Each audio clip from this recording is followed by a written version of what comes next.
Hi అండి, welcome to మాయా రుచులు. ఈరోజు రెసిపీ వచ్చేసి ఎంతో టేస్టీగా ఉండే అన్ని కూరగాయలతో ఇలా చట్నీ చేశానండి. రుచి అదిరిపోయింది, మామూలుగా లేదు. ఇలా అన్ని కూరగాయలతో చట్నీ చేశారంటే చాలా రుచిగా ఉంటుందండి. స్పైసీగా, చాలా టేస్టీగా, చాలా బాగుంటుంది. మీరు కూడా తప్పకుండా ట్రై చేయండి. రైస్లోకే కాదు, ఏ టిఫిన్లోకైనా చాలా రుచిగా ఉంటుంది. ఇంకా లేట్ చేయకుండా వీడియోలోకి వెళ్ళిపోదాం. మరికొన్ని టేస్టీ రెసిపీస్ లింక్ డిస్క్రిప్షన్ బాక్స్లో ఇస్తాను, చెక్ చేయండి. ఈ చట్నీ ఎలా చేసుకోవాలో ఇంక వీడియోలోకి వెళ్ళిపోదామండి. ముందుగా ఈ కూరగాయలన్నీ కట్ చేసుకోవాలండి. మనం చేసే పచ్చళ్ళలోకి ఒక 6 వంకాయలు, ఒక బీరకాయ, 4 టమోటాలు, ఇలా పచ్చి కొబ్బరి, తగినన్ని పచ్చిమిర్చి, ఇవన్నీ కట్ చేసుకొని ఒక కళాయిలో వేసుకొని ఫ్రై చేసుకోవాలి. ముందుగా కట్ చేసుకుందాం. ముందుగా స్టవ్ మీద కళాయి పెట్టుకొని దీనిలోకి మనం కట్ చేసి పెట్టుకున్న కూరగాయలన్నీ వేసుకోవాలండి. కట్ చేసుకున్న వంకాయ ముక్కలు వేసుకోవాలి. ముందుగా కట్ చేసి పెట్టుకున్న ఈ బీరకాయ ముక్కలు కూడా వేసుకోవాలండి. దీనిలోకి ఇప్పుడు టమోటా ముక్కలు కూడా వేసుకోవాలి. తగినన్ని పచ్చిమిర్చి కూడా ఇలా కడిగి వేసుకోవాలి. ఇవన్నీ వేసుకున్నాక దీనిలోకి 1.5 టేబుల్ స్పూన్ ఆయిల్ వేసుకోవాలండి.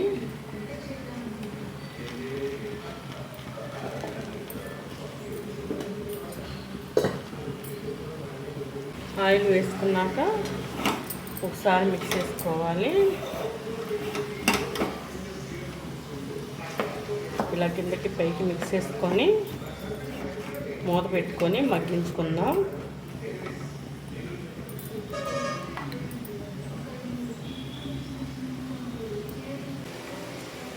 ఇలా మూత పెట్టుకొని మగ్గించుకుంటే తొందరగా మగ్గిపోతాయండి కూరగాయలన్నీ.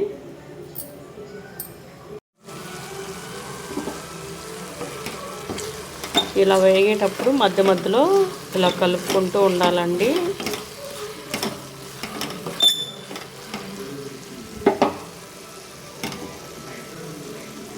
దీనిలోకి ఇప్పుడు తగినంత చింతపండు కూడా వేసుకొని ఫ్రై చేసుకోవాలి. ఇలా వేసుకొని మూత పెట్టుకుంటే ఆవిరికే చింతపండు కూడా మగ్గిపోతుందండి. చక్కగా ఫ్రై అయిపోయినాయండి. ఇప్పుడు స్టవ్ ఆపేసేసుకొని చల్లారిన తర్వాత గ్రైండ్ చేసుకుందాం.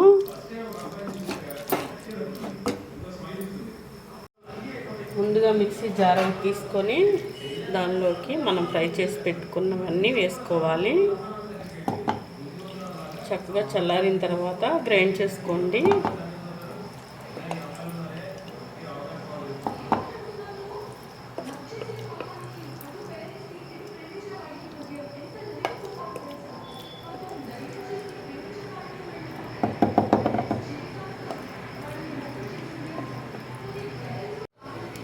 మనం ఫ్రై చేసుకున్నవన్నీ మొత్తం వేసుకున్నాక దీనిలోకి తగినంత సాల్ట్ వేసుకోవాలి. 1 టీ స్పూన్ జీలకర్ర వేసుకోవాలి. 4-5 వెల్లుల్లి రేకులు వేసుకొని ఇలా మూత పెట్టుకొని గ్రైండ్ చేసుకోవాలి. చూడండి, ఇలా కచ్చపచ్చగా గ్రైండ్ చేసుకోవాలి. ఇలా గ్రైండ్ చేసుకొని ఒక గిన్నెలోకి తీసేసుకోవాలి. చట్నీ మొత్తాన్ని ఇలా గిన్నెలోకి తీసేసుకొని మళ్ళీ మిక్సీ జార్ పెట్టుకొని దీనిలోకి మనం కట్ చేసి పెట్టుకున్న పచ్చి కొబ్బరి ముక్కలు వేసుకొని గ్రైండ్ చేసుకోవాలండి. పచ్చి కొబ్బరి ముక్కలు ఇలా వేసుకొని దీనిలోకి ఇంకా కొద్దిగా చట్నీ కూడా వేసుకొని గ్రైండ్ చేసుకోవాలి. ఇప్పుడు మూత పెట్టేసుకొని గ్రైండ్ చేసేసుకుందాం. పచ్చి కొబ్బరి కూడా ఇలా గ్రైండ్ చేసుకున్నాక ఈ ఈ చట్నీ దీనిలో వేసేసుకొని కలిపేసుకోవడమేనండి. ఇలా కలిపేసుకొని పోపు పెట్టేసుకోవడమే.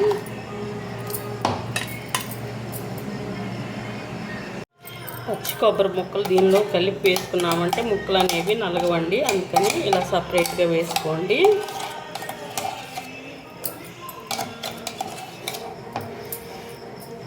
ముక్కలుగానే ఉంటాయి. మనం కలిపి వేసుకున్నామంటే టమాటా ముక్కలు, వంకాయ ముక్కలు నలిగిపోతాయి, కొబ్బరి ముక్కలు నలగవు. అందుకని ఇలా విడివిడిగా వేసుకున్నారంటే చక్కగా గ్రైండ్ అయిపోతుంది కొబ్బరి అనేది.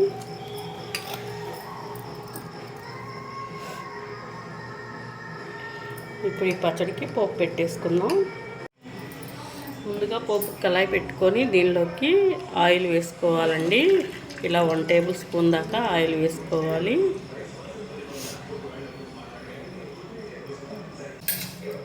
ఆయిల్ హీట్ అయ్యాక పోపు దినుసులు వేసుకోవాలండి.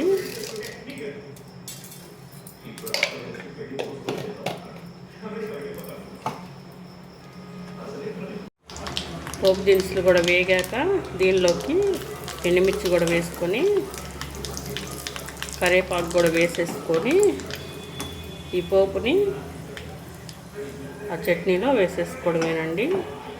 ఇప్పుడు ఇలా చట్నీలో వేసేసుకోవడమేనండి.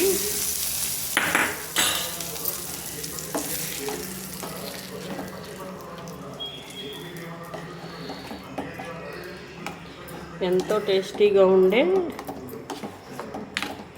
మనం 3 రకాల కూరగాయలతో పచ్చడి చేసాం కదా, సూపర్గా ఉంటుంది పచ్చడి అనేది.